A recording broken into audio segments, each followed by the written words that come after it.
on Monday, the 30th of November at 9:25 a.m., we've got our full moon in the sign of Gemini.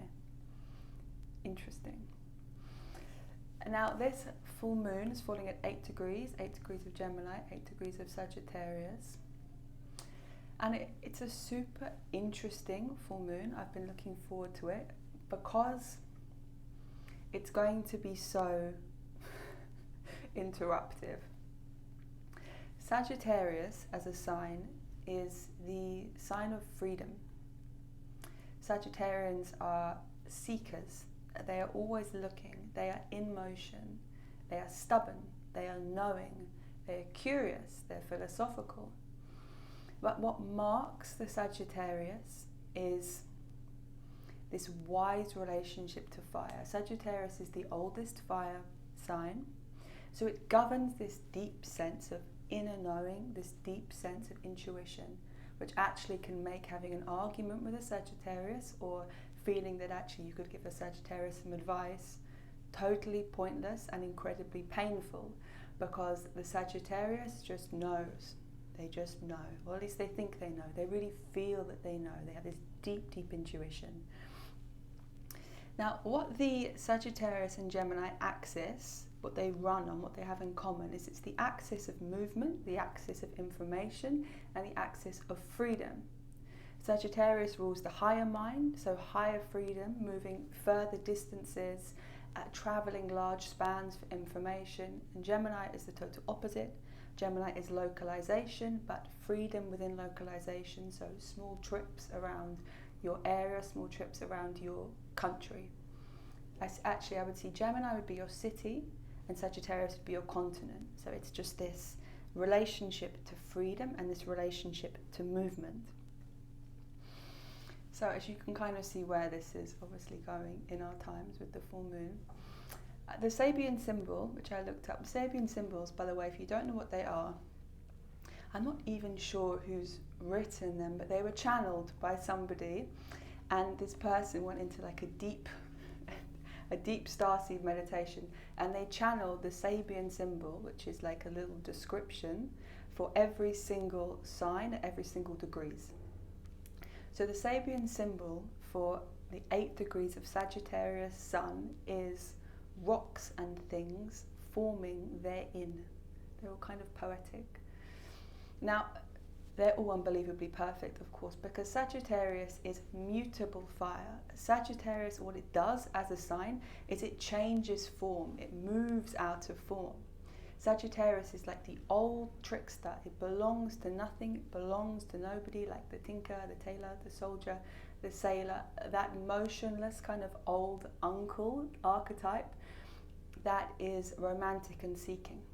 Gemini is the younger version of that, like the chatty person who's always out and about on the road, on the bus, talking, relating, connecting. But what we're seeing in this axis that we're connecting to essentially is mutable structure, mutable information, mutable sharing.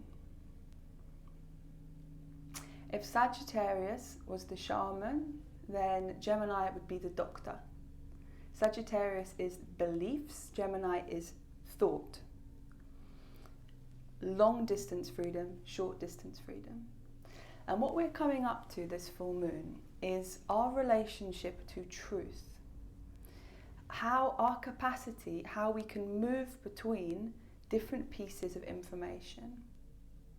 Like I said, Sagittarius is all the parts of ourselves, the beliefs in ourselves, which we don't have facts for, we don't have numbers for, we don't have true, authentic information for. Then Gemini is the doctor, Gemini is the numbers, Gemini is the cases, Gemini is the news, Gemini is the politicians. Actually, this is why Gemini so often can represent lies, where we have Gemini in our chart can show, depending on aspects and all sorts of things, where we have a great capacity to lie, like where we can deceive, where we can move through truth. And this is the sort of fundamental key theme that I feel is really going to come into its head this weekend, is our relationship to information, our relationship to truth, our relationship to diagnosis, our relationship to numbers versus experience, to the mental versus the physical, to facts versus beliefs. If a doctor and a shaman are both given a sick person, let's say a Western doctor, they're both given a sick person, and through their own way, they diagnose this sick person with totally different illness or disease. Perhaps one is that they have like a fragmented spirit, and one is that they have a heart disease or something. They're totally different diagnoses. One is coming from that Sagittarius higher mind, that everything is connected to something much greater and connected like a rod from above and below. And then there's the Gemini, the doctor, which would look at the symptoms, look at the books, and create some kind of diagnosis. Now let's say that the shaman and the doctor, they both heal this person through their own completely different methods. One is through medication, one is through singing and ritual and song and prayer. Who was right? Who was right? Was the doctor right? Was the shaman right? Whose diagnosis was correct? Whose truth was correct? And whose medicine was correct? That's kind of the answer, both of them and neither of them. What we're arriving at this weekend is that truth is non-restrictive. Truth doesn't live in a fixed form. There is no real marker for truth. Truth is like a sandcastle. Truth is movement. We live in a time where there is no marker for truth, especially. I mean, there's always been doctors, there's always been shamans, there's always been alternate ways to perceive an experience, to perceive a reality, and to move through it, to transform it, and to heal it.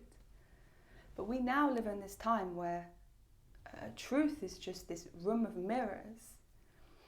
You can believe anything. You can believe absolutely anything. You can believe that the world is run by lizards, the world is run by regular people, that we are all like these orbed mirrors having this human experience, that everything is corrupt, that everything is completely healed, that the vaccine changes your DNA, the vaccine is completely fine. You can believe anything. It doesn't actually matter what it is that you believe. You will find information, you will find facts to back up your belief system. We live in a world where there is no marker for truth. On the internet, there is free speech. Everybody has a voice. Everybody can create facts. Everybody can share information. And this is where we're coming into this Gemini North Node in the collective, that information has never been more shareable. We just share and we share and we share and we share without any real marker for truth. Gemini seeks external fact to validate his experience. Sagittarius seeks freedom to validate his reality. It feels to me like this weekend there's going to be a real kind of bust out or blowout or a riot or something which really strikes and represents this opposition between belief and fact, between knowing and numbers, between this different parameter for what truth is. And we're going to have to get to a stage in our evolution where we can coexist with different truths, knowing that actually truth is not a fixed thing. Truth is mutable. Gemini Sagittarius, the mutable axis of moving truth. Does truth even really exist?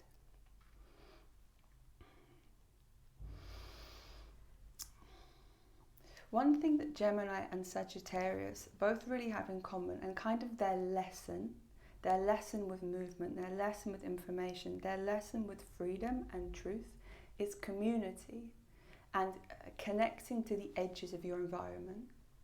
Like I said before, Gemini would be connecting to like its city's edges, whereas Sagittarius would be connecting to its continent's edges.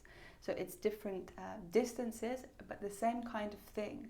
Who am I in relation to you? Who are you in relation to me? And how do we meet each other through movement? I was watching something on television the other day, and it was talking about community and our experience for the word community and what we think community means. And I couldn't count on all of my fingers, all of my toes, how many people in like the spiritual community want to leave their towns, leave their cities and move to Portugal and create conscious community, buy land and create conscious community, build an earth dome, meditate together, be a bunch of shamans who are like free from the vaccine and free from the 5G and free from the laws. But really that's not community, that's cult. Because it's so easy to get on with people who have the exact same opinion as you. It is so easy to run away. It's so easy to leave. It's so easy to Sag it up, to really jump into your Sagittarius and just demand your freedom at all cost and see yourself as a total individual outside of a system, to be totally, totally free. But that is not where you are needed. That's not where the collective is needed.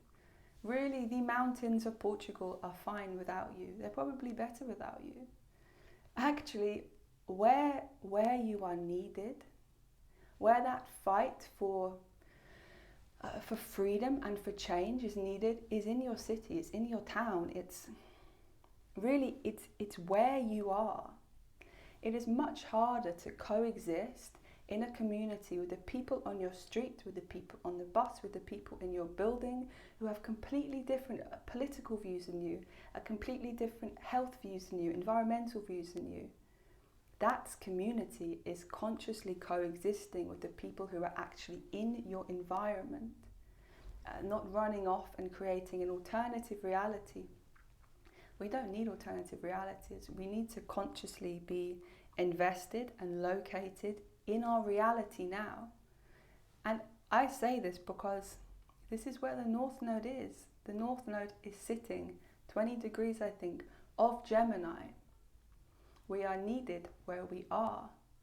We need to open our ears to hear, and we are needed where we are. It's easy to run away. It's very hard to stay. I'm not saying, don't go on a holiday, but the answers are not out there. The answers are where you are. So we need to be here with the 5G, with the vaccine, with the muck, on the buses, on the trains, with the trouble, with the laws. That's where the light workers are needed. That's where the shamans are needed. Not in the Portuguese mountains. So I think that something to be really aware of this weekend is the capacity for great conflict and great opposition that is going to rise with this emphasis on the contraction of movement, a desire for movement, and the desire for truth, the desire to know. It feels that people will be like picking lies or feeling this isn't true or this isn't true, or lots of challenges about what is your anchor, what is your parameter for your experience of truth. So one thing that I challenge you, I challenge you to do this weekend is to have a conversation with somebody who has a 180 different perception of what is happening at the moment. I just have to scroll through my newsfeed and I have completely different perceptions from all angles, all political angles, environmental health angles, the pandemic angles. There is so much conflicting and different information and facts to back up both completely opposing parties. So I challenge you to have a conversation with somebody who you know thinks completely differently to you about their relationship to truth and to movement and to freedom. Because what we need, what we're being asked to do, is to coexist with people who think completely differently than us. That's community, that's evolution. We don't need to all think the same. We're not going to all think the same. It's totally unrealistic to think that. But we have to be able to hold space and lean into the other person who's totally different than we are. This is the truth axis, and this is what we are being pulled into. Open your ears to hear. You are needed where you are.